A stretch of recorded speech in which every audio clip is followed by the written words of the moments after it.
Namo tassa bhagavato arahato samma sambuddhassa. Namo tassa bhagavato arahato samma sambuddhassa. Namo tassa bhagavato arahato samma sambuddhassa. We were discussing Maha Malunkya Sutta. Actually, this is available in the Majjhima Nikaya, 64th Sutta. And the occasion is where Buddha wants to teach the lower 5 fetters. There are altogether 10 fetters, and among them 5 fetters are the ones binding us to the lower realms. So basically to the human realm, hell realms, and to the heavenly realms. So they are considered as the lower realms. Basically the sensual desire is fairly predominant. And till we have that, so we are unable to go beyond that. So basically these 5 fetters are grabbing us or binding us to these lower fetters, and therefore it is mentioned that one can overcome these 5 fetters, and so that we can be free from these 5 fetters and then go to the higher realms. Even though one is able to go to the higher realms with 5 fetters, but it does not guarantee that you won't come back. You are able to come back, so that is the sort of disadvantage. But if one is completely free from lower fetters, then one can be reborn in a higher realm, but that is typically called as what we call as pure abodes. But on the other hand, if one is able to completely overcome all 10 fetters, then there is no rebirth and one becomes an arahant. So we will discuss about all the fetters in detail maybe later, but now Buddha is emphasizing about the 5 lower fetters, and so that is very much the discussion. So on one occasion, so Buddha is asking, verifying with the monks whether they have a thorough understanding about these lower fetters, and then Venerable Malunkya, being an old monk but interested in Dhamma, and again seems like a little academic, and so he gives an answer, yes, I know about the 5 lower fetters, and then he just give a kind of account of that, just name them. But the Buddha was not happy. So the 5 fetters, the names are identity view, sakkaya ditthi, doubt is the vicikiccha, adherence to rules and observances, so that is the silabbata paramasa, and then sensual desire, kamaraga, and then ill will, the patiga. So these are the 5 lower fetters where people get bound to the lower realms. And so after giving this answer, Buddha was not happy, and he mentioned particularly that someone can refute this answer, telling then even an infant, a newly born infant, does not have these 5 fetters, because so that is one interesting way that Buddha is refuting the answer, telling that if you consider a typical very early stage just born infant, so he is in a way a little happy mood. He doesn't have any kind of an identity view, he doesn't have a name, and he doesn't know where he is, and all these personality related matters are still not involved. So then Buddha mentioned, then one can say this infant also doesn't have personality view. But Buddha highlights here, he still has a kind of a lying or sort of hidden tendency to personality view. So that is very much like a potential available in his mind. So after he become an adult, slowly, so this personality view is slowly developing, growing, and ultimately he become fully engulfed with the personality view, fully involved with personality view. And on the other hand, Buddha mentioned the other fetters as well. So today actually I thought of considering more about the first fetter, what we call as a sakkaya ditthi, the personality view. So Sakkaya Ditthi. So this is a very interesting point where people are so concerned about, because they very well know Sakkaya Ditthi is one important fetter which is binding us to the lower realms, as well as it is the one mainly avoiding us getting to stream winning stage, to the Sotapanna state. So personality view is actually discussed to some extent in various suttas. So let me select another sutta which explains that. So it is called kind of a discussion happened between with Venerable Visaka, or rather the Grahapati Visaka, and Dhammadinna the Arahant. So I thought of discussing that a little bit. So there actually you can see there's a discussion between Visaka and Dhammadinna. So he's asking what is Sakkaya. So before we go into Sakkaya Ditthi, let us little discuss about Sakkaya. So what is Sakkaya?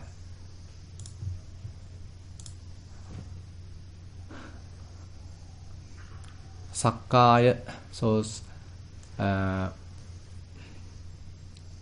Sakkaya Samudayo, and here first he is asking Sakkayoti ayye vucchati katannuko ayye Sakkayo Buddho Bhagavatati. So there are the term Sakkaya. So what is really the Buddha mentioned as Sakkaya? So they are this Venerable Dhammadinna, she being an Arahant Bhikkhuni. So she is answering, telling that the 5 clinging aggregates are the Sakkaya. So the identity view is therefore strongly bound with the identity, these 4 or 5 clinging aggregates. So we know that there are 5 clinging aggregates: Rupa Upadana-khandha, the form aggregate, and then the Vedana Upadana-khandha, that is the feeling aggregate, then Sanya Upadana-khandha, perceptions aggregate, then Sankhara Upadana-khandha, that is the formations aggregate, then the Vijnana Upadana-khandha, consciousness aggregate. So these are the clinging aggregates we all somewhat familiar with. The problem is, anyway, that we are clinging to them. They alone does not make any problem, but as we clinging to them, then there are many issues going to come up. Now, when this Venerable Dhammadinna answer that Sakkaya Panchako ime auso Visaka Upadana-khandha Sakkayo Vutta Bhagavata. So these 5 clinging aggregates is what Buddha mentioned as the Sakkaya. So now Visaka is asking what is the beginning, or what is the arising of this Sakkaya. Sakkaya Samudayo. So what is Buddha mentioned about the Sakkaya Samudaya? How this 5 clinging aggregates are arising. So then when Dhammadinna is answering that the Tanha Katannuko ayye Sakkaya Samudayo Buddho Bhagavata, and then when Dhammadinna is answering Tanha Pono Bhavika Nandiraga Sahagata Tatra Taddhabi Nandini Sayyati Idam Kama Tanha Bhavatanha Vibhavatanha Ayanko also Visaka Sakkaya Samudayo Buddho Bhagavata. So Sakkaya Samudaya, the beginning or the arising, or the generation of this Sakkaya, the 5 clinging aggregates, is basically because of the craving. So that is, I just want to give a little theoretical background of this subject. So basically, according to this sutta, so Sakkaya is nothing but the 5 clinging aggregates, and the cause to generate these 5 clinging aggregates is nothing but craving, tanha, that is of 3 forms: kama tanha, bhava tanha, vibhava tanha. So sensual desire, desire to become, and desire to get rid of. So these are the 3 forms of craving. They are the cause of the clinging aggregates. Or we can say the clinging happens because of craving. Now, then Visaka is asking another question. Sakkaya Nirodho. Sakkaya Nirodho ti ayye vucchati katamonuko ayye Sakkaya Nirodho. So how this Sakkaya Nirodha? What is Sakkaya Nirodha? So how this cessation of sakkaya happens, how the cessation of identity view happens, how the cessation of this five clinging aggregates happen. Then actually Venerable Dhammadinna is answering, that is because when one is able to completely eradicate craving, then only the cessation of sakkaya happens. Yoko avso visaka tasseyeva tanhaya asesa viraga nirodho chago patinissaggo mutti analayo ayanko avso visaka sakkaya nirodho vutto bhagavata. So the sakkaya nirodha happens when one is able to completely uproot, completely eradicate craving, and asesa viraga nirodha, without any remainder, and that is how one is able to give up, relinquish, and free from the sakkaya. Then that is the sakkaya nirodha, cessation of sakkaya. And then he is asking, so what is the path? Sakkaya nirodha gamini patipada. So what is the sakkaya nirodha gamini patipada? A path leading to the cessation of the sakkaya. Then of course she is answering that Ariyo attangiko maggo sakkaya nirodha gamini patipada. So that is what Buddha mentioned, telling that the path leading to the cessation of suffering or cessation of sakkaya, cessation of this five clinging aggregates is the Noble Eightfold Path. Now, so that is somewhat a little theoretical background, and now actually the main question he is asking, so that is the main question, that how sakkaya ditti happens. Now sakkaya is one thing, and then the sakkaya ditti happens. So basically we need to understand that the sakkaya ditti is the personality view, we can say, and how this ditti form comes out. So basically it is not immediately that we are getting some kind of a view, a wrong view, but it's a kind of a general or gradual arising of a particular view. So probably you have heard about certain word about vipallasa. We can translate it as distortions. So it happens at the very cognition level, or we can say very much at the recognition level, at the sanya level, sanya vipallasa. The distortion happen at the perceiving level. And there actually when one is recognizing something, so typically he has a notion of the permanence, notion of satisfaction, notion of self. So that's in a way at the very early, very primitive stage, there's a recognition happens, and that recognition, one has certain a tendency to think that there is a person, there is a thing. So that very notion, thinking that there is something and there is someone, that is in a way we can say fairly a beginning of this very root of the sakkaya ditti. And then based upon that wrong perception, he is now thinking and generating various thoughts, and at that level we are saying that's a chitta vipallasa, or the distortion happen at the thinking level or at the contemplation level. So as a result of that, our thinking is very much centered upon a person, and as a result of that we are using various terms, we are using various languages, words, sentences, grammar, etc. so that a person is available, so that person is very much now confirmed as a way of our own thinking. Now we are thinking based upon a center view, that is center, at the center is I, center is a person, center is an individual.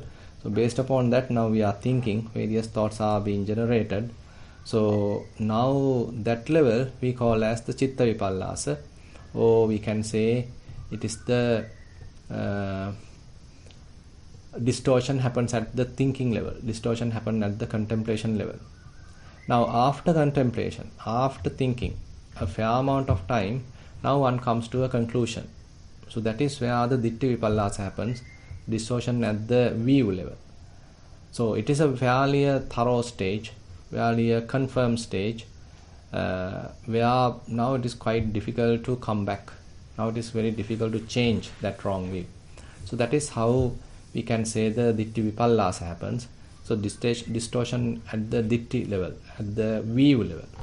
So once such kind of a view is generated, slowly generated in one's mind, it is very, very difficult to remove that view or to abandon that view, to relinquish that view, unless one has a thorough understanding to reverse it.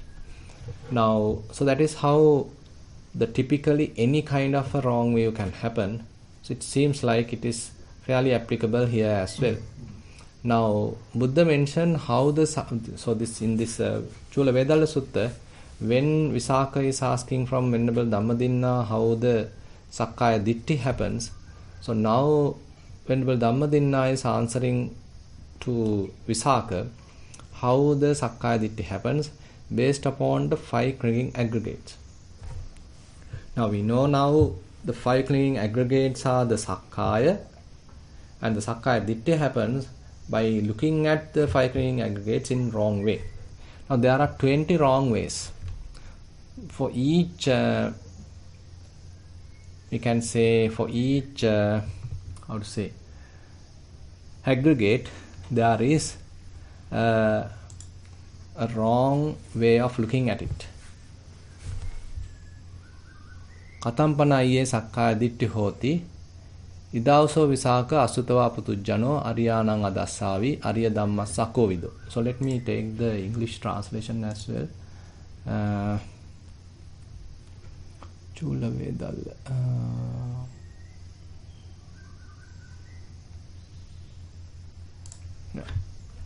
The Chula Vedalla, so she's so let me see.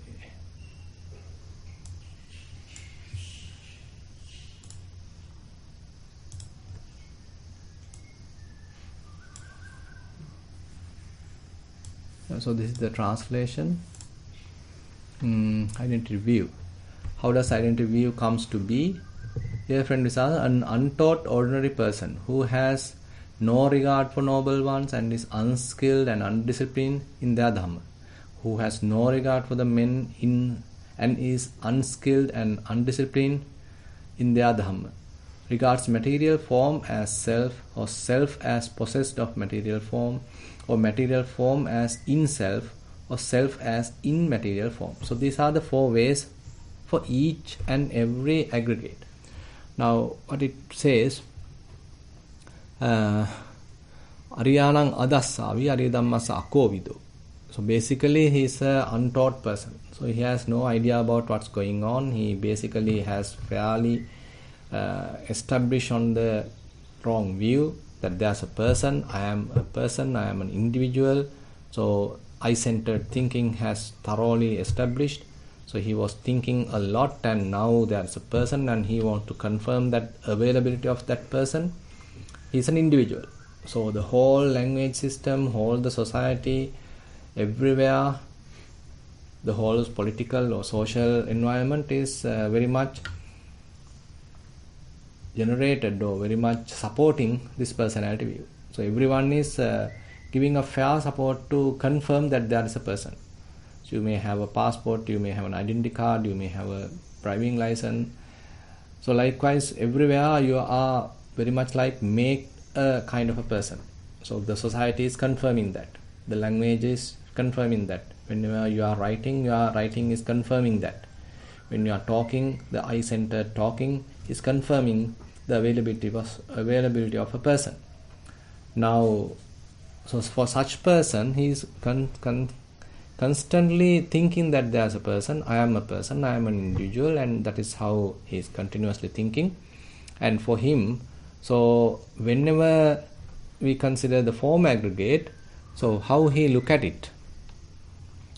Rupang attato samanupassati. So one way of doing it, one way of recognition is that immediately the form aggregate, he immediately recognize as myself. Now say for example, you are going in front of a mirror and you see the image, and there you recognize, oh, this is me. So I am beautiful, I am handsome, I am now old. So likewise, you immediately recognize what you can see in the mirror as yourself. Or else you are touching your body and you say, I am feeling good, I am feeling bad, no, I am not feeling well. So basically this body is recognized as I, myself. So that is an immediate, direct recognition, identification of the form aggregate as myself. And then rupa vantang va attanam. So I belong this body. So the body or the form is something belongs to me. So you are not immediately recognizing the form as yourself, but so your self is possessed of material form. So material form belongs to you. So my hand, my leg, my head, my hair, my complexion. So likewise, so you are now having kind of a relationship. You are developing kind of a strong belongingness, possession. So that is how another way that you are talking. So basically you are telling, okay, my identity card, my passport. So my this, my that, my head, my hair. So likewise again and again, so there's a possession we are developing. So that way also one can say, so there's a personality view. That is how you are confirming the availability of yourself. Because if something belongs to you, is available, that means you are also available. So there are many possessions available, so that indicates you are also available. Without you, how can there be possessions? So in that way, one is very much like confirming the availability of a personality. So you are confirming your availability. And then that is rupa vantang va attanam. Then attaniva rupam. So attaniva rupam. That means material form as in self. So you are a big self, a large self. So you are enveloping a body, enveloping the form. So within you the form exists. So you are a big self. You belong many things, or you have many things, and form is one part of it. So basically another way of looking at it.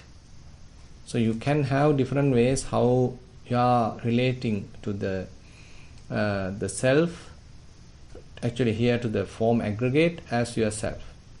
Either you directly connect, you directly identify this as myself, or either you can say this belongs to myself, or you can say within me the body exists. The other part is what we call as rupasming va attana. So that means within the body I exist. So body is a large thing. Inside there is an everlasting self. So that means self has immaterial form. There's a material form, there's a rupa, there's an aggregate, and within that there is an everlasting kind of a soul exists, kind of a essence available, a core exists. So that is myself.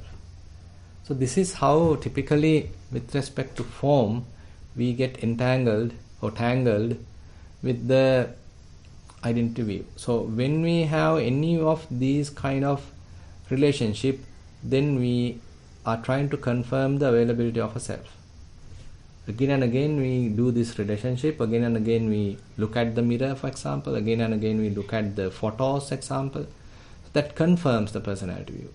Whenever you are, assume that you went to various places and you captured various photos. Now you are reflecting them. Again and again when you look at the photo, you are there, I am there. So among a group photo you are recognized, okay, where am I? So as you see the image, so you recognize, oh, here I am. So the I comes out, the personality view comes out. So we are trying to confirm the availability of a personality view. We are trying hard to confirm that I am exist, I am important, I am an important person. So among others, so I am a kind of a significant character. So likewise we are always trying to confirm ourselves, a person, an individual, an important individual. So with respect to the rupa, with respect to various forms, we can do that. Now say you have a car, and then you can even get conceited by telling, okay, my car is a new car. This car belongs to me. So I bought this car few years back. So now this is the best car. Or this is an old car. I need to change it. I need to sell it out. So likewise, all available, whatever material form, it may be physical, various components, physical body or physical other belongings, every time when you are talking about it, if you are not familiar with the practice, then naturally the confirmation happens within you that you exist. Either directly you connect with it, either you think that belongs to you, either you think inside me the body exists, whatever the component exists, or you think within the component I exist. So likewise, a very subtle confirmation happens every time when we are relating with this physical entities. Now same kind of a fashion is available with the feelings. So this Venerable Dhammadinna is explaining Rupang attato samanupassati, so Vedanang attato samanupassati. So with respect to Vedana, the Vedanang attato samanupassati. So that means he regards feeling as self. So various feelings are there, immediately direct recognition of feelings as self. So there are various feelings. So I am suffering, I am happy, I am bored. So with respect to various feelings, now I can immediately relate that these feelings are myself. So this is how our language is fairly prepared, very much like constructed, to confirm this personality view. The more we use that without much knowledge, without proper practice, so we are confirming that the feelings are myself. So if you want to confirm your availability, say you want to be happy. So then you strongly feel I am happy. On the other hand, if you feel sort of tortured, so I am being tortured, I am going through a lot of suffering, I have a lot of worries. So again and again you are worrying about something has happened. Suppose a kind of a traumatic experience has happened some years back. But even today you are thinking about it. How dare he did that? How dare he did that? So likewise again and again you are thinking about that past traumatic experience. More you think about it, more the confirmation of you, a person, an individual, went through suffering is coming out. So you are aware, you are very much like confirming a person. So directly connecting the suffering or the pain or that painful feelings as yourself, or directly relating to the happiness, pleasure as yourself. Or sometimes you simply say, I am bored, because the neutral experience is not much interesting. So even there you feel, okay, I am bored. Or else you say, so this belongs to me, suffering belongs to me. I am born with a lot of suffering, I am born with a lot of sins, I am born with this, I am born with that. So various feelings now I am possessing. I am relating to these feelings. Or else within the feelings, or rather say the third one, so within me the feeling is one component. I have several things, but feelings is one part of it. Or else within the feelings I exist. So feelings is a large one. So I, a soul, person, exists within that. So with respect to feelings also, likewise one can generate this kind of a personality view. And then Venerable Dhammadinna explains about Sanya. Sanya attato samanupassati. Various perceptions, various kinds of recognition. So I am the one recognize this. So my name is this. So you are given a name. So that name is nothing but a kind of a label, nothing but a sign, a mark, just to recognize you from the others. But as you are given the name, more and more you are very much like using it when others are calling you that with that name. So slowly, so you start identifying with that name. So it is happening in a way, very, very subtle cognitive level. It happens how the name, the given name becomes you. Suppose now you are at the college and the teacher is now taking the attendance, and she or he is talking your name, telling your name, calling your name, and you immediately raise your hand. Yeah, I am here, I am present. Again and again she is telling that every day. So your presence, I exist, my name is this, so I am that. So basically this is how the existence of a name becomes you. So you directly confirm that name is you. I am so and so. I am Chandaratana. I am Suranga. I am that. I am this. So names are there. And then your degree is there. I am a bachelor. I am a master's. So likewise, so different ways that we identify with our names. And the different names are given to our country, to our society, our culture, to our race, our religion. So all these different names, all these different words, the terminologies, signs, conventions, all are, sometimes we are relating with them, and we are bound to them, we recognize with them, and either directly we confirm that I am that, or we say I belong that, or we say within me that name exists, within me that perception exists, or within the perception I exist. Now these things actually we need to look at within our mind. Now we are simply covering the theoretical part. We'll see how we need to practice, particularly when we are say developing Kaya-nupassana. So we are trying to recognize how this identification happens in the form aggregate. So we'll go to that part later. Now that is related to the perceptions aggregate, and now we can go to the formations aggregate. Sankhara khanda.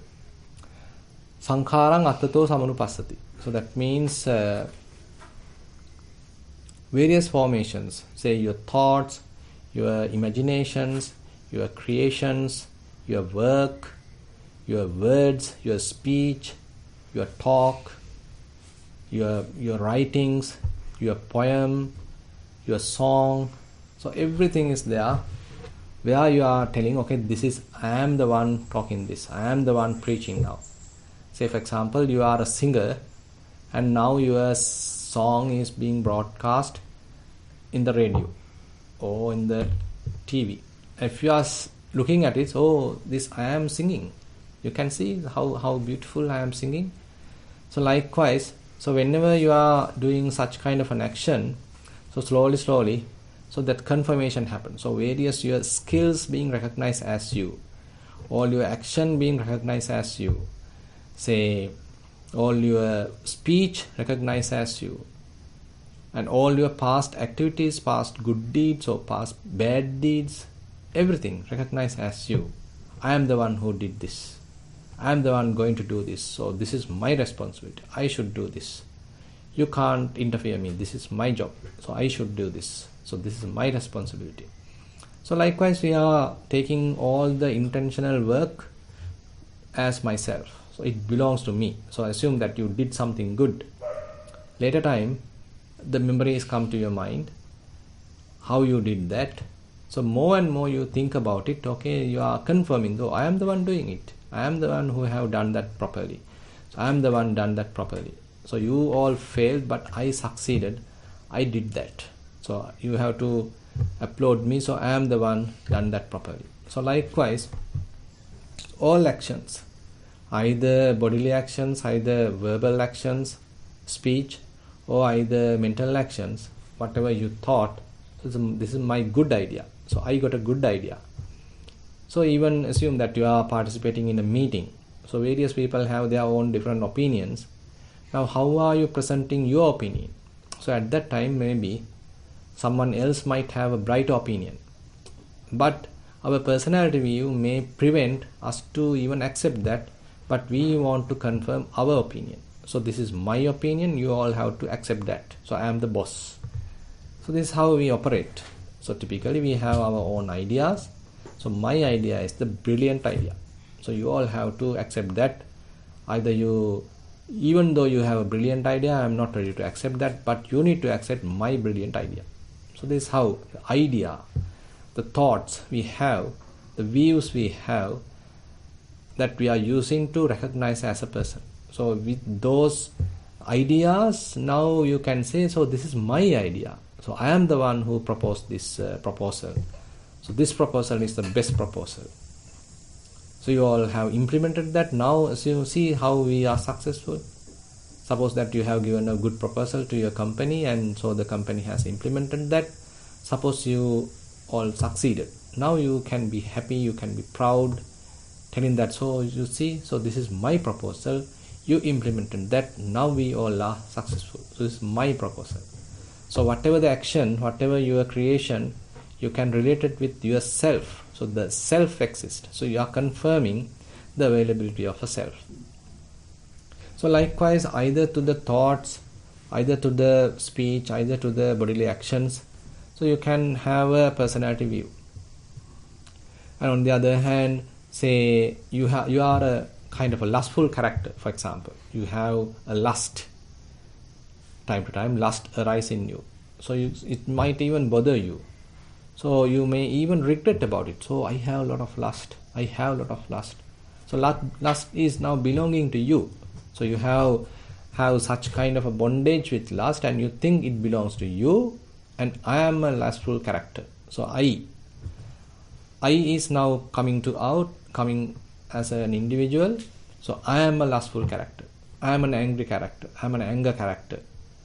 I am a vitaka character. I am a I am too much with speculation. So likewise, so whatever our character trait, using that character trait, we can even identify ourselves. Or if you have a kind of a skill, so that you can use to recognize as a self. Say you are good in preaching. So you can appreciate that skill, and even doing that, probably you are generating a self-view. Say you are skilled in sports, and when you are thinking about it, probably you are generating a personality view. You are showing off yourself. You are sort of among a crowd. You are sort of gifted, or you are being recognized. So all that boosts a person. Now the thing is, we can't avoid all these things. So I am giving some practical examples. Actually, we can't avoid all these things when we are living in a society. But here we are talking a person who is not knowing the Dhamma, who has no way of another alternative way how to penetrate this kind of a personality view. He doesn't know any other alternative, so he is very much like programmed or conditioned with this kind of thinking, and now he is confirming the availability of a person. So if someone is telling, so this is a wrong view, this is something that you have generated, this is how the clinging happens, so that person immediately can't understand it. So that's why the practice is required.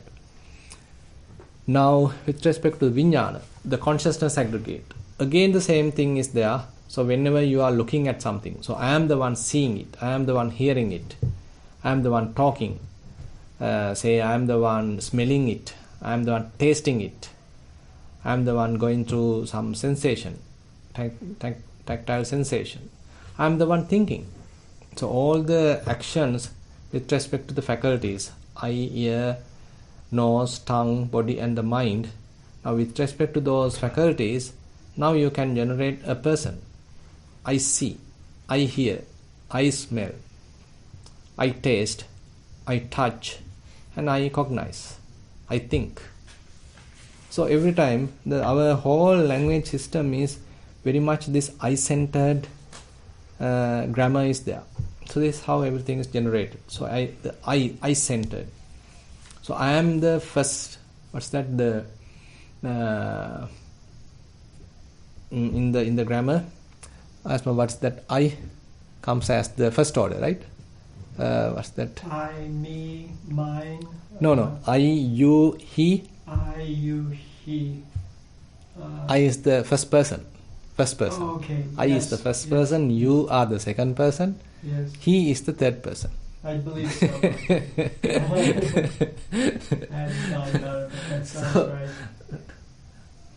right. So this is how typically we recognize. So very much like, so we are confirming the availability of I. So I is the most important one, not you, not he. I am the most important one. So this is how the language is very much like promoting the availability of a self. Now, so Venerable Dhammadinna is explaining this. Now, just to connect this with little about the practice. Now, if we are practicing Kayanupassana, so that is where we are trying to, at a later stage, this is how we are trying to recognize how this I-making happens, how this self-making happens, how the personality view being generated through the body. So in the Kayanupassana, you are looking at the body in many different ways. Either you dissect it into various pieces, various components, and now you don't have a big unit as a person, but you have various components, various body parts. So within a body part, how can you say that I exist? So there's a huge blow happens to the personality view when you dissect the body. So various many little components are there. Now which part are you calling as I? So that's one way of looking at it. And if you have a lot of personality view with respect to the body, since you are beautiful, smart, young, so probably you can look at it in a different angle. So this body is loathsome. Different body parts are there. They are not attractive. So as a result of that, in one way the lust is removed. On the other hand, the view of the compactness view being somewhat reduced. And on the other hand, when various element characteristics are able to recognize, so it's a flow of element characteristics. It's a kind of an activity of elements happens within the body. So how can we say that a person exists? So all these element characteristics are very vulnerable, very transient. So within a transient process, how can you say that there's an everlasting person exists? So likewise, when we are practicing Kayanupassana, that is where you are slowly reducing or slowly diluting the personality view with respect to the body, with respect to the form aggregate. And when you are practicing Vedananupassana, the feelings aggregate, so that is where you are getting an opportunity to looking at various feelings at their proper way, in the right way, so that the personality view with respect to the feelings are now slowly abandoned. Now, when you are looking at the in the feelings aggregate, sometimes you are able to even recognize the perceptions. So, because when feelings are somewhat subsided, the perceptions can arise. Various signs, marks can arise in the mind. There's a possibility that you identify with them. And if you are properly practicing Vedananupassana, there is an opportunity for you to penetrate these perceptions as well. And that is fairly available in the Chittanupassana, where you are trying to recognize consciousness aggregate, formations aggregate, perceptions aggregate, so that you are very much like trying to minimize the personality view. You are penetrating the personality view. And once you go to the Dhammanupassana, all the 5 aggregates are revisited again and again, so that you get the proper understanding about each aggregate, and personality view is slowly abandoned. So likewise, Satipatthana practice is one approach available to penetrate this personality view. But in the Malunkya Sutta, actually a different approach is given, what we call as the Samatha Pubbanga Vipassana, where you first develop certain amount of samadhi and then you do the practice of vipassana. So that is the approach taken in the Malunkya Sutta. Different approaches are available, what Buddha has taught. So many approaches are available. And so today I want to highlight this part, and what is Sakkaya, what is Sakkaya Samudaya, what is Sakkaya Nirodha, what is Sakkaya Nirodha Gamini Patipada, and what is Sakkaya Ditti. So this is how it is explained in various suttas, particularly in the Maha Malunkya Sutta and in the what you call in the Chula Vedalla Sutta. And here particularly Buddha mentioned with respect to Sakkaya Ditti. So Buddha mentioned here another untaught ordinary person who has no regard for noble ones and is unskilled and undisciplined in their Dhamma, who has no regard for true men and is unskilled and undisciplined in their Dhamma, abides with the mind obsessed and enslaved by identity view. So you can see that what Venerable Dhammadinna has mentioned here, Buddha also is confirming. So if one is unskilled, he has no regard for true men, who has no regard for nobles, who has no idea about what's going on, he has never come across the Dhamma, so he typically abides with the mind obsessed and enslaved by identity view.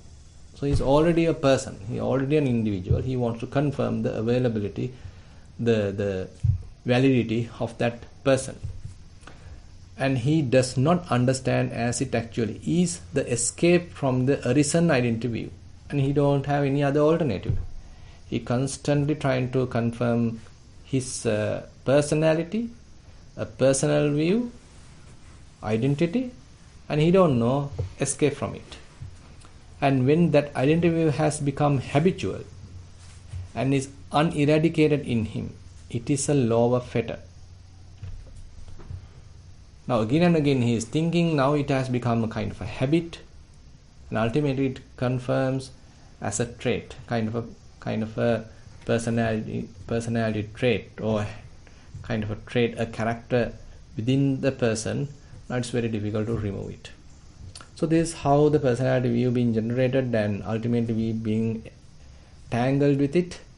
So we'll see later about the other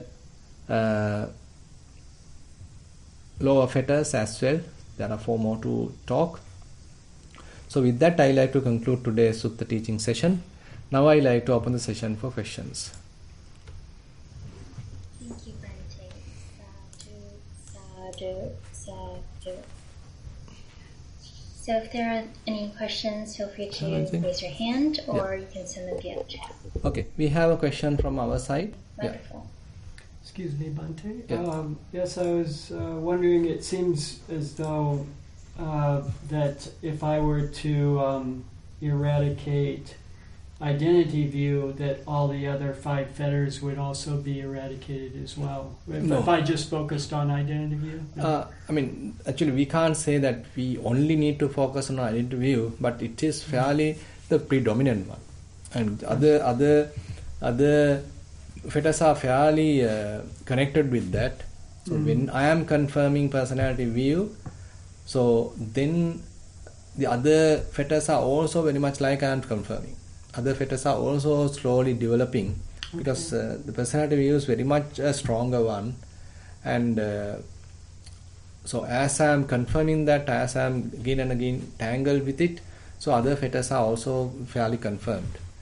So, but when you are trying to eradicate personality view, other fetters are also somewhat attacked, or somewhat has a great influence, but they have their own characteristics. Okay. Say for example, doubt. Yes. So doubt has certain characteristics with personality view as well as its own other characteristics. Say, if you can, now we can actually discuss about doubt next week. So say I have doubt about the Buddha, I have doubt about the Dhamma, I have doubt about the Sangha, I have doubt about the, say, the practice. So I mean, you can't immediately find out the I involvement, the self involvement there. But when you start recognizing various teachings available, so there you can have various doubts, what you have learned, what you have taught. So with that, then you probably have certain doubts. And again, about your own practice, there could be a doubt. So likewise, doubt has another routine, another way of development. So it can become a fetter. So that's the issue. And on the other hand, certain rules and regulations, observances, that also is another fetter. So you can't recognize immediately a kind of a relationship between the identity view and the rules and observances, but there can be subtle relationship. But you need to as we are practicing, it is very much like all these fetters are significantly influenced, significantly penetrated.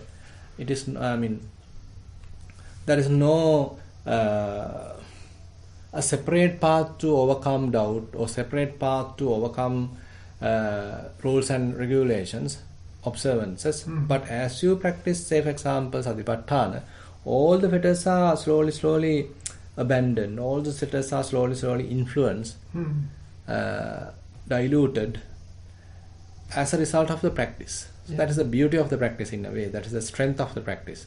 Even if you practice samatha pubbanga vipassana, say you practice a certain amount of samatha and then you practice vipassana, the same thing is there. But knowing their little differences would be very useful for us to understand whether where still I am being captured, where I am being bonded still. Yes. Yeah. Okay, so all of them together are more of a complete practice that we can understand. Now, say for example, ways that we're clinging, I guess. Yeah. So basically, the various practices are also not a single type of practice. So that's why, say for example, when we consider Kayanupassana, in the Kayanupassana itself, there are many approaches available, many ways of looking at the body available. Say for example, when you are looking at the body as rather than a compact unit, so this is my body. Now if you dissect it into various pieces, body parts, so immediately one sense you can say you are attacking the personality view to a fair extent, because you can't recognize which component as myself. Is the teeth myself? Is the nail myself? So likewise, you can argue, within yourself, so which part is myself? So so the personality view is somewhat challenged in that way. And on the other hand, in a more subtle way, when you are practicing elements meditation, it has becoming very much like a very subtle processes. Various processes are available, operating continuously within the body. So how can I say a particular process is myself? Because it is constantly arising and passing away. So how can we argue, okay, that person exists in this very transient process? So likewise, the personality view being fairly diluted, fairly challenged in the practice. And on the other hand, as we are continuing the practice, though, we get a fair amount of confidence about the practice. Rather than we have doubt about the practice, now we get fair confidence about the practice. Okay, this practice is a good practice. It's having these strengths. Now I don't have much about the personality view, or I don't have much about the defilements. So that indicates that the practice is proving itself. And we feel good. We feel good better. Than if we're identifying with the self. So as we abandon, dilute the self personality view, so we feel happy. We feel lighter. And there is no much friction. So that indicates, okay, now I have some thorough understanding about the practice. Now it is not mere superficial understanding. I have practically implemented that. So that you become more confirmed, you become more satisfied, you become more confident about your own practice. And again, confirmed, verified faith. Verified faith. So when you experience that, so then you feel more confident about the Buddha, his teaching, and the followers of the teachings, and likewise. So you feel, so all that is now slowly, fairly, the whole system become proven. So you can say it's not that Buddha as a historical person that now I go for refuge. Now he is a person, we'll just use the name person, say he is a person who understood the path, and by implementing that he has removed the personality view. He is no more a person. He is a Tathagata. So it is not that I am going for refuge Buddha as a person now. So he is a person who removed the person. He is no more a person. So the practice has helped him to overcome that wrong personality view. So after doing that, now he is preaching the Dhamma. So that Dhamma I am following. So it may take me also to the same level, same kind of an understanding. So you get a thorough kind of a confidence about the Buddha Dhamma Sangha also as you continue the practice. So that is why typically it is not the mere blind faith. Rather it now becomes very an experiential practice-based, confirmed, thorough understanding that you now have with respect to the Buddha, Dhamma, Sangha. Yes. Yeah. And each of us may have a stronger, like I may have more doubt than some people, so Definitely. maybe doubt would be more something I may have to spend a lot of time observe. So, yeah, I mean, we can't say that the same amount all of us have, say, personality view 30%, doubt 30%.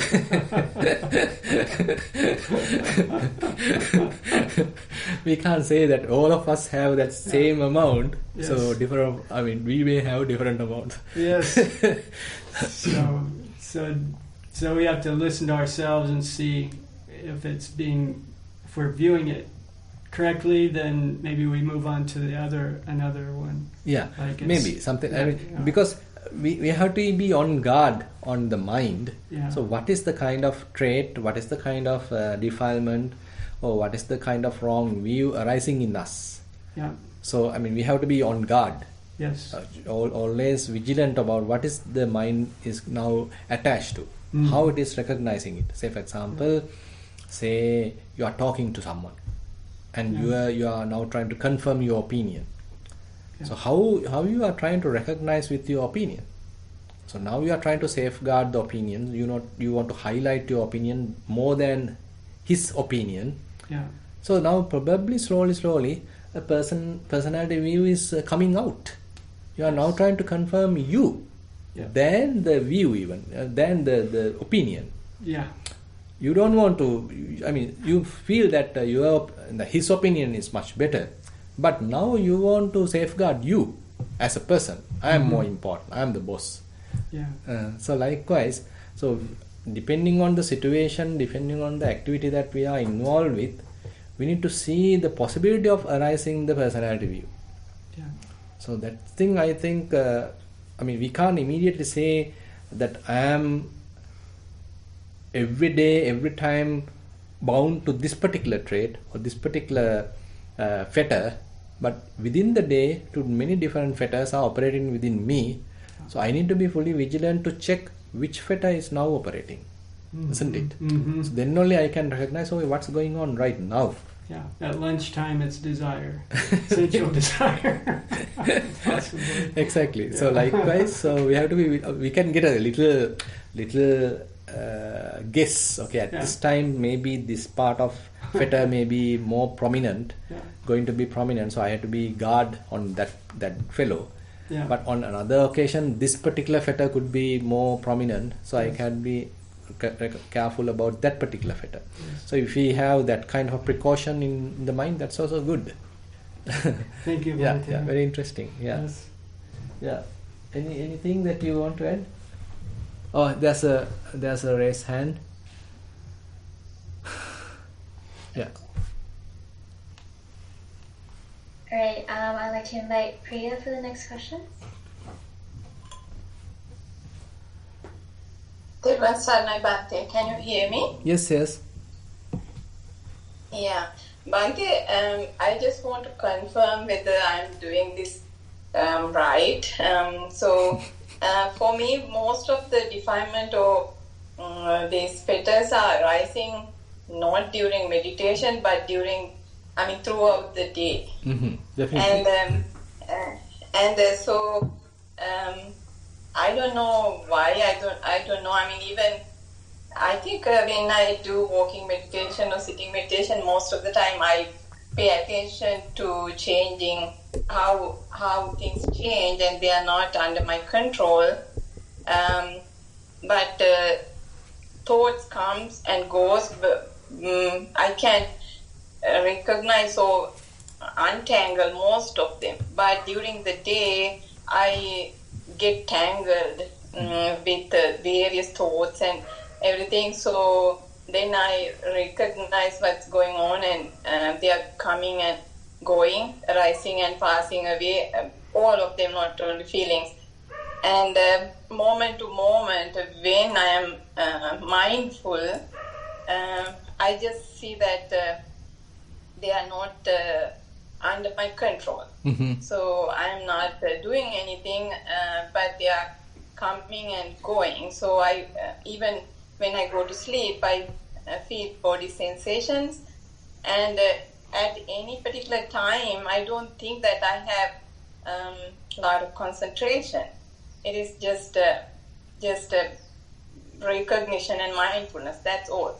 So actually, I don't know whether I am doing vipassana there or thing is, am I doing the correct thing, or because I have heard some monks particularly say that you have to have a certain amount of concentration to do vipassana and don't go to do vipassana without that. But I am not doing that during the day, so that's why I have a little bit of doubt there. So basically, we already discussed about the jhana and their influence on vipassana. Are they essential? And that discussion we already completed few weeks back. So there we need to understand what we need is a fair amount of concentration which is capable of recognizing these different phenomena in a more clear manner, more precisely. Say for example, when there is a bodily sensation, so our concentration should be enough to recognize that sensation. If there is a feeling, then our concentration should be enough to recognize that feeling. If there is a thought in the mind, so our concentration available should be able to recognize that thought. So likewise, the concentration is enough to recognize that whatever the phenomena arising. So that is the concentration which is more important rather than you being absorbed to something. So the other possibility available is that you are getting absorbed to something and then you develop a very deep concentration. But that is not the approach that we are talking here. What is the most important is that you are able to recognize whatever the phenomena objectively, without identifying with it, without making a relationship with it. So you maintain a little distance with that phenomena and you are able to precisely look at it objectively. So that is the skill what we need. So if you have that skill, that is more than enough to continue your vipassana. It is not a deeper concentration where you get locked in a particular object. So that is not the appropriate kind of concentration we are talking here. So the kind of balancing of all these faculties, so you have a proper perspective about, you have a proper understanding about these different phenomena. So that is what the concentration is doing, and that is more than enough.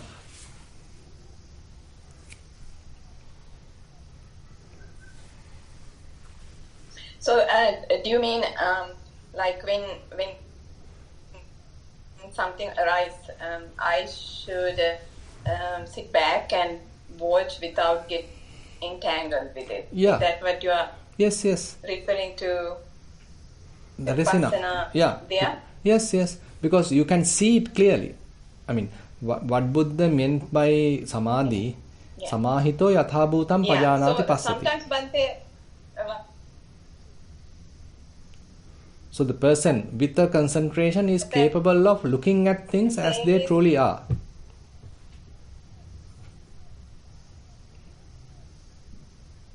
Yeah. Why I'm asking that, Bhante, sometimes right away I cannot detach myself from the event, and it takes me for a few minutes. So I mean, right away, suppose lustful thought arise, and then I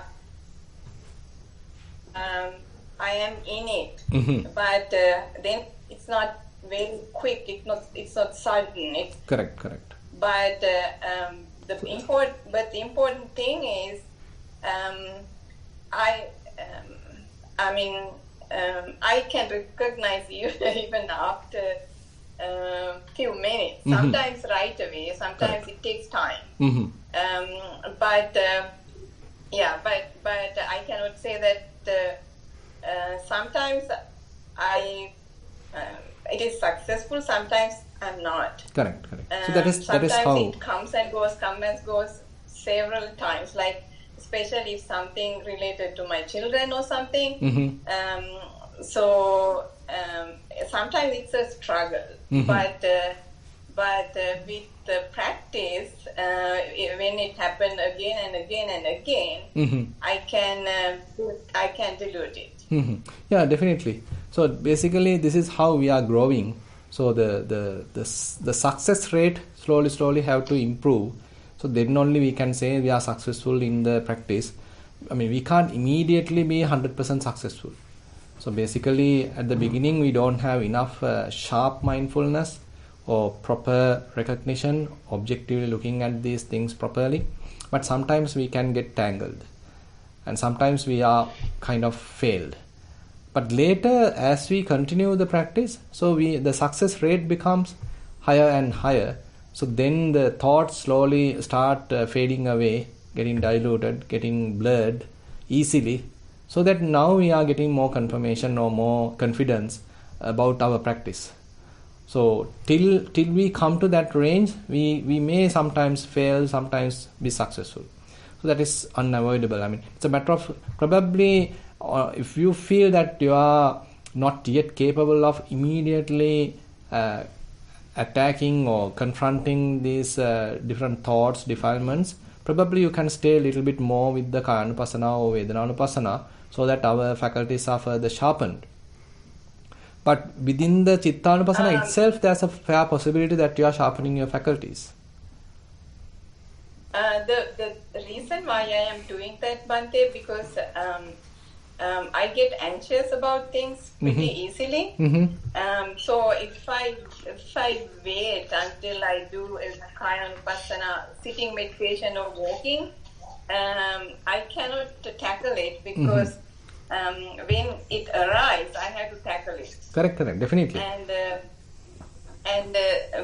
I can't wait until a sitting meditation or walking meditation. That is not practical. Thing is, for me. During daily activities, you have to be on guard. So you have to always check the mind. That is true. But when you have time, you continue Kayanupassana. If that is your main meditation category that you are currently involved with, you can further enhance that also, so that you can have a little bit more developed mindfulness, developed concentration, developed wisdom available for your daily practice as well. So they are fairly interdependent. They are actually relating each other, supporting each other. I am doing that, but so I recognize now the wisdom is developing slowly. Right. And I had mindfulness, but the wisdom was not developing as I thought. Now I recognize that it is developing, not that as fast as I wanted, but yes. but it's developing slowly. Yeah.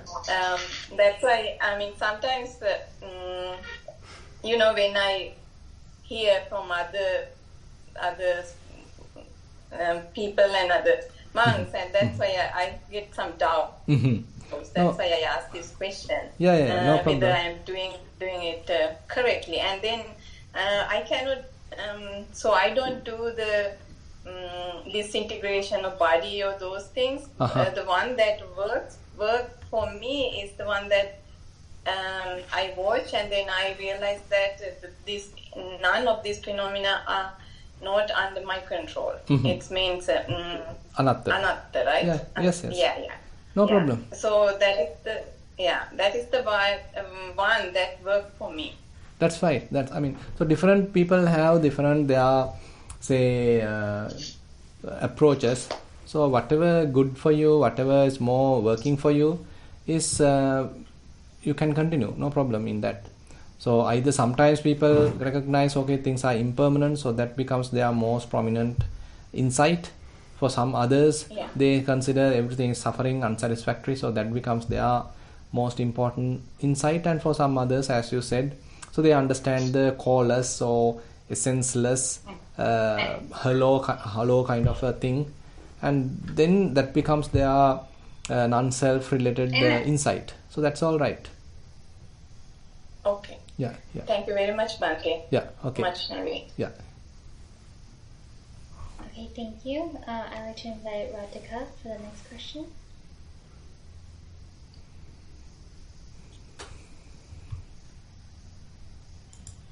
Can you hear me, Bhante? Yeah, but you can talk louder a little. Thank you. Thank you, Jennifer. I have two questions, Bhante. The first one is about my meditation, and the other one is about something a friend sent that member Dhammajiva had sent her, and I want to know whether it applies to me. So I'll take that one first. There was some talk or something that Bhante Dhammajiva had given about what should I do if when there are sensations in my body. And he had written a very nice article, or this girl had written, or somehow anyway it came to me in Sinhalese. And it was for a person who was doing breathing awareness, anapanasati, and I get a similar one when I'm doing my walking meditation, idiapata, right? And what I want to ask you is whether that would apply to me also, what he gave the answer, whether it would apply to me too. The same. The only difference is that in that one, the thing was in Sinhalese, right? So I had to get someone help to make sure I understood. It said, what in English I'm translating, what should I do if I get sanvedana, which I put as sensations in my body, and then the sensations very strong, they had used a Sinhalese word, around the nostrils, and then on the whole body. And for me, it's on the foot and up to the ankles, and then the body, right? It's subtle, I don't know what the word they use, but some of the thing applied to me, but it was because I did it on walking meditation and Idiapata Papa. So in that he says to make it your friend, and or to keep on do whatever you do to get more of it, that you're doing okay, and that to strengthen the Noble Eightfold Path, like Samma Vacha, Samma Kamanta, Samma Ajiva, make sure that is all there, and to continue the same way and make this thing not your home, but to make it happen more, right? Yeah. Now I'm asking, he was not talking about a person getting walking meditation, because he was telling the continuous sensations on the area around the nostril, while I'm saying it's on the sole of the foot and the ankles area. And even now when I'm listening to Dhamma with you, can I tell the same thing is right for me, or it's not? Yeah, it's fairly a common. Yeah, it's a fairly a common instruction. I mean, the place the sensation happens may change. I mean, it's yes. So you can apply the same approach. No harm. Okay. So then my second question. Now you had asked me. Now the walking meditation and the Idiapata thing is going in, I would say, fairly stable way. In the sense that it's not as pronounced as it was before, but it's more continuous, especially on the area of the foot and the ankles, and it's more subtle, but it's there very clearly that there is something arising and passing away continuously, even if I'm doing many other things more than before. You asked me to do include breathing awareness also in addition to the walking. So I had got a very good opportunity, because a new nunnery opened very close to my house. So, and the environment is very good. So I started going there as frequently as I could. So I started doing that. It's the same way, in the sense the Thero, the nunnery is letting me do it the same whatever I want in the meditation hall. So I did the Anapanasati, but I'm still falling asleep sometimes. So I'm doing 1 hour because that's the time frame that they give for all the people, and I go in silently and I sit silently, and they don't give any instructions or anything. Every day from 8 to 9 the meditation is there early morning. So some days it's okay, but I'm still falling asleep, and I'm not saying I'm getting drowsy. I know that I'm falling asleep for a short time. So am I supposed to do that much of the sitting meditation? Because now when I go there, I don't get to do the walking before the sitting. As I go, we start with the sitting.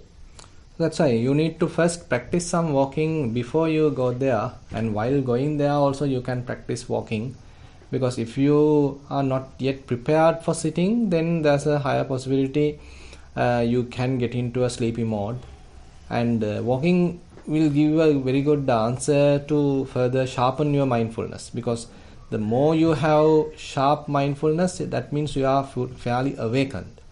So your wakefulness is there. So when wakefulness is there, it's very rarely, very hardly that you go to sleep.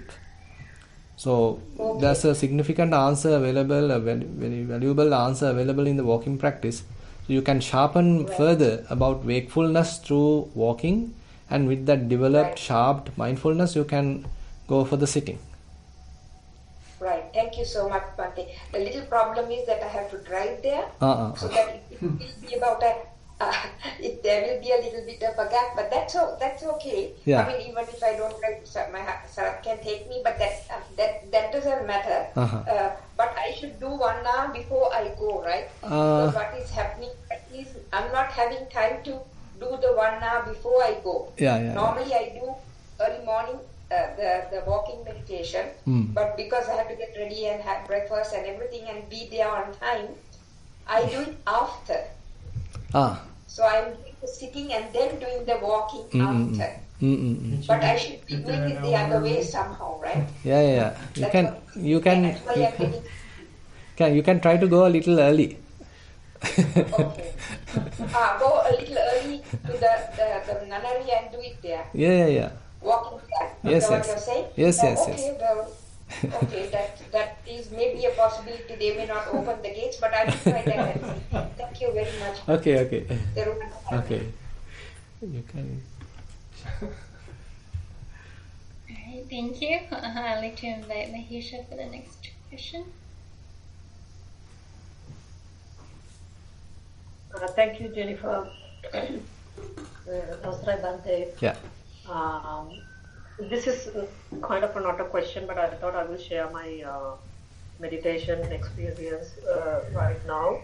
So I actually had a kind of a long break because I had to go on a holiday with my family, and I tried to keep up my at least 1 hour meditation, sitting meditation practice in the same way that I used to do every day, but I couldn't manage that.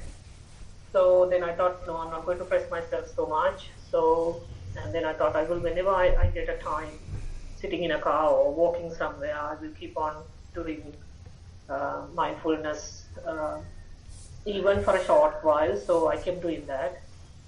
It was a bit hard, but on and off on a day, like 5-6 times, like 5 minutes or like 2-3 minutes sometimes, I try to keep up with it. And then once I return home and then settle down with the usual routine, I tried the first day.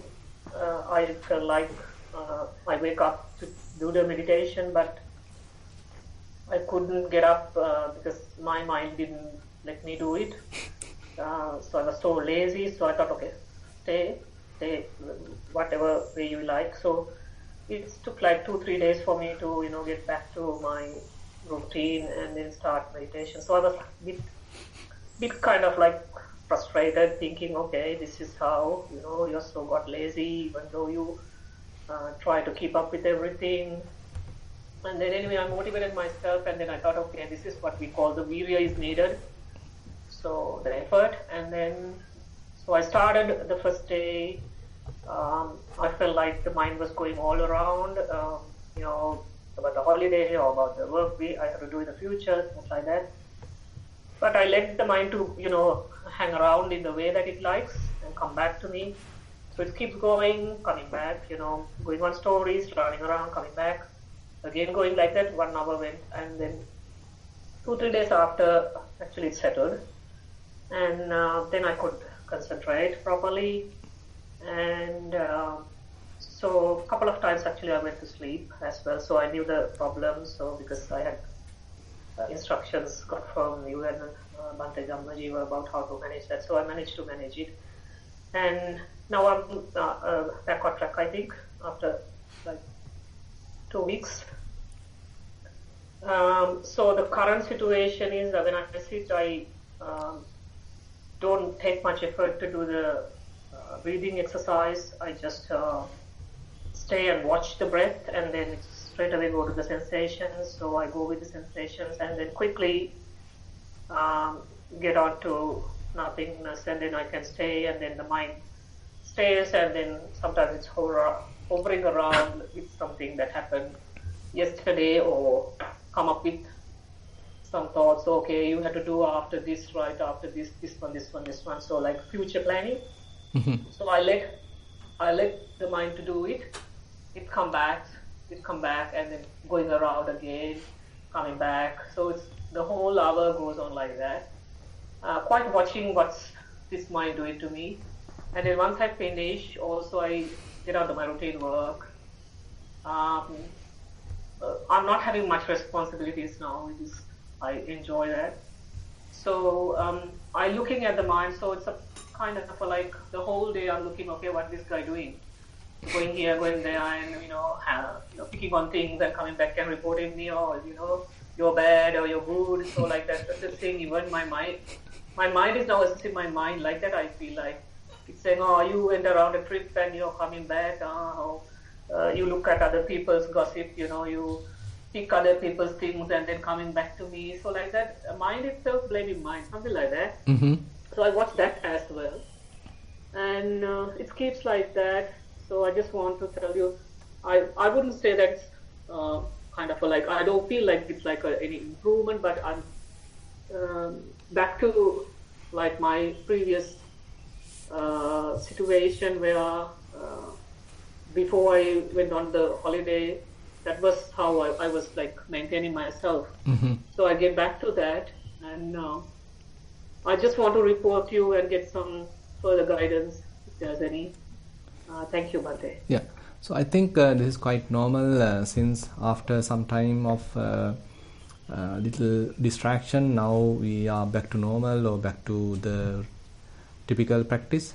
So there it may take some time to settle, and as you said, the most important thing is that we are having certain urgency within us that I need to get back to my normal routine, and at the same time more we practice, so then it becomes easier for us to adjust ourselves even to a different situation, and even at that difficult or different situation we still can maintain to some extent the mindfulness, the awareness, or we can at least watch the mind, what's really going on. We can minimize the driving of the defilements, or we being caught up into defilements, so that defilements may arise definitely at those occasions, but we have to be on guard. What are the defilements arising, and am I following the defilements, or am I able to check them and let them go without being enslaved to them? So likewise, slowly it is not only within the scheduled practice that we have to be vigilant, but even at that other occasions, daily activities and all these different occasions, we also have to maintain to some extent the guarding of the mind, because the defilements are most prominent or most probable during those times, not during the meditation periods, because during the meditation periods we are fairly ready, we are more vigilant. At that time less defilements, but on other occasions there is a higher possibility for the defilements to arise, so we have to be on guard. So what's really going on within the mind, and at least we can avoid getting caught up to defilements. Defilements may arise, but I check it, let it go without being caught by them. Thank you, Bhante. Yeah. So I feel like I'm on the kind of correct. Yeah. Yes. back to right track now. Yeah. Is that so? Yes. Yes.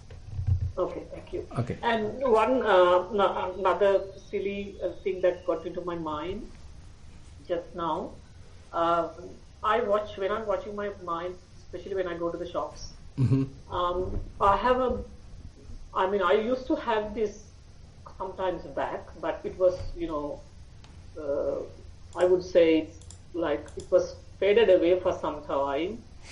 But then again, recently I feel like when I go to shops, when there are like things discounted or, half price or sale, I don't know why I feel like, okay, I must buy, and I just buy them. I can give to this one, I can give to this one, or when I go to Sri Lanka, I can share with, my friends, or whatever, I just collect things. Just buy things. Not when it's full price, but when it's discounted. I watch my mind like crazy, and it's just grabbing, I'm not thinking that, okay, other people also can have it, so let me keep some for other people. So I just buy everything, but they are, I will buy this because I have people to give. It's not for me, I know, but I just buy. I don't know. And again, I think, am I doing the right thing? I'm so crazy suddenly. I can't control myself at that minute, but I'm coming home, then I'm thinking, oh my goodness, what you were doing, what you practiced and what So that is in a way, it's a sales trick. So we are being caught to. Yeah. So it's a kind of a marketing tactic, a kind of a sales trick that they are playing, and they show it's a half price. And somehow people get attracted and they want to quickly get the advantage of the half price or that sales discount, and that's how they promote somehow, or sometimes whatever the obsolete goods that they quickly want to get out of it, get rid of it, so they make it for discounted price. So likewise, these are sales tricks, and we unknowingly or knowingly we get caught up with it. So different say tricks are available in the marketing world, so we somehow get caught to them. Yes. So how can I manage myself? Now the interesting thing is that you recognize it. So without you get a kind of a greedy approach when you see that. At that moment you couldn't stop yourself, but later you understood, okay, it's too much I have bought, or it's not necessary, or something like that. During the next time you need to warn yourself, okay, now things are there, they show it's discounted, is it really necessary? So is it I am following this greediness kind of opportunist approach, that am I following that? Are they really need? Are they really required? So is it a kind of a greedy mind that I am following? So since I see this discounted, so immediately there is a need arise. Even though there is no need, kind of a need is arisen because there's an influence or conditioning happens because of this outside event. So someone has made it lower price, so that initiates kind of a thinking process within me. Now I get immediately caught up with it. So likewise, if we can look at how this thought generation happen and how the conditioning of the mind happens, how I get caught up with it, then how I do various reasoning that I need it, I want it, I better give it to another person, I can give it to someone. So various reasons now I am compiling into the picture, so that I want to I am very much reasonifying or rationalizing. Okay, I want to buy it. This is how we confirm ourselves, and ultimately we go and buy. But ultimately what happens is that I get caught to someone else's marketing trick, maybe a kind of an advertisement. Yeah, true, Grante. Actually, it can relate to today's talk as well, because when I look at my mind, even in the shop, while deciding whether to buy or not, then my mind actually fight with me. Yes, I want, and again I say no, you don't want, and then reasoning out saying, oh, can you remember last time when you go to Sri Lanka, that friend, this friend said they like this, like that. So this is the one that they were talking about. So if you take this and give them, they will be happy, they will be smiling, and then, they will think I'm a good person. So then I try to make myself. Exactly. Making me, and then, be, like, oh, I'm a good person. I'm a good like person. A label. Exactly. So that's why, that's exactly happening, but I think about it at that minute, but still I buy it. The mindset, okay, that's what I feel. You buy it. You can give it. Doesn't matter. Yeah. If you don't buy now, you will not have it, because next time when you come, it's all gone. Yeah, that's the thing. I feel like kind of bit of again frustrating about my inner mind. No, again, you can see how these different defilements are interrelated and helping each other. In one sense, it is promoting the self view, the personality view, and another sense, it is promoting kind of the greediness or the kind of that attachment, and another sense, say kind of competitiveness, that someone else may buy it, I want to quickly get it, acquire it. So such kind of way. So different defilements are supporting each other, and ultimately we get caught. So if we can recognize all these sort of internal conflict going on, looking at it, step back and looking at it is a fairly good opportunity for us to see how mind is playing kind of a trick. So slowly the advantage is immediately we may not be able to overcome that, but later slowly we are maturing ourselves. So then these thoughts are not that influential. So they may come, but we can keep them aside. We don't need to really follow them.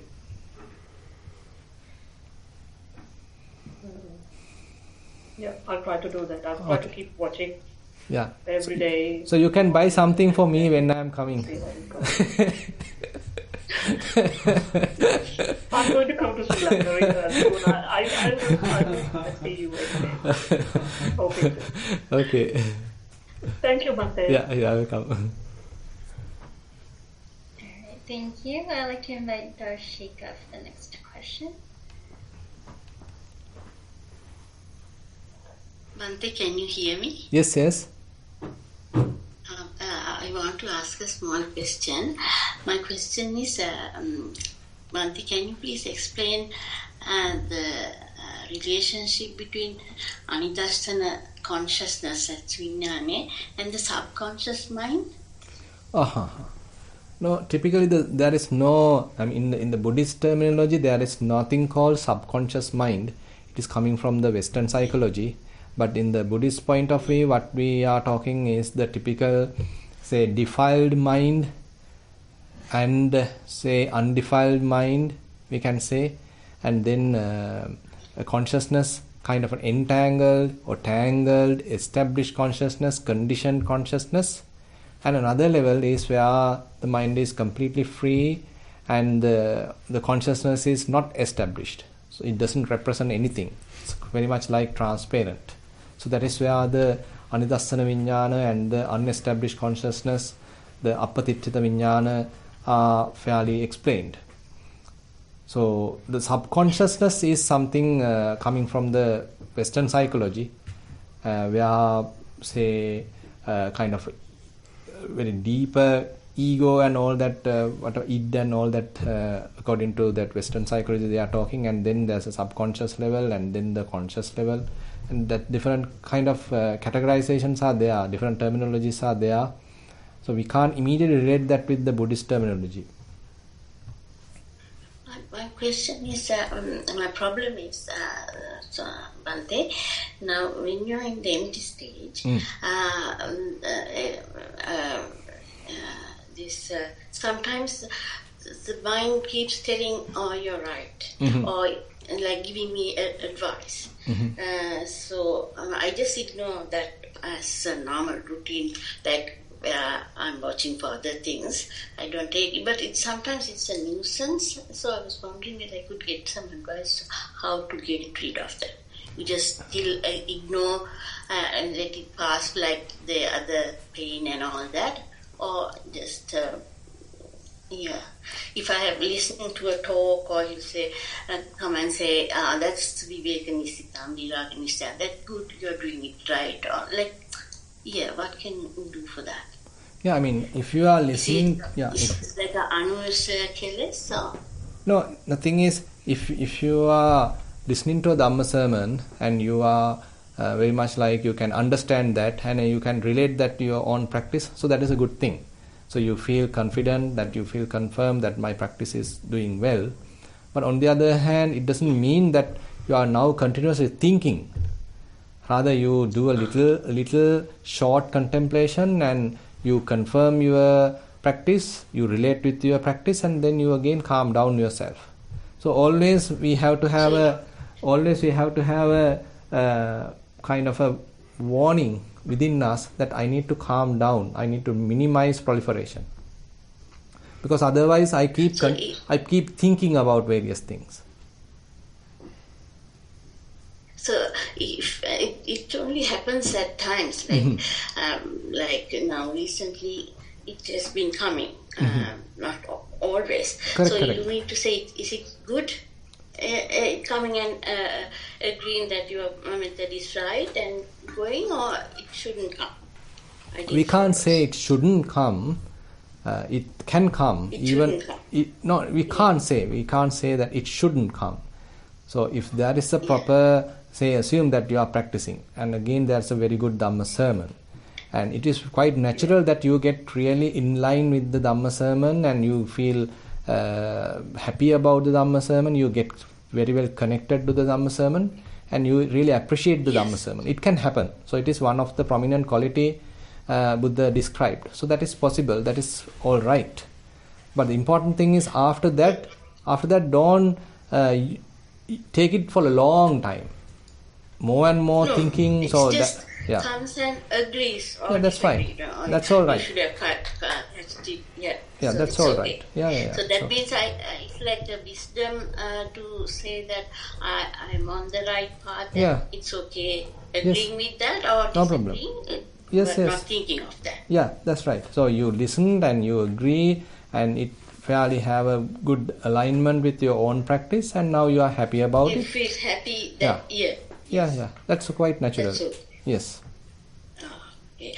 I was wondering whether it was like how could you be in another empty state and the conscious or subconscious coming and talking.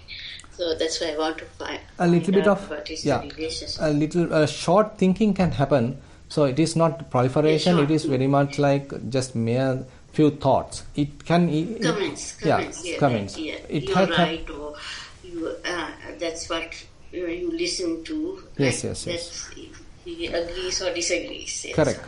Like Then again you calm down yourself. Yes. Yeah. That is possible. Thank you very much, Bhante. Okay. Yeah. Okay, I think we have spent a fair amount of time. Then we are going to wind up the session. So we have spent almost 2 hours today.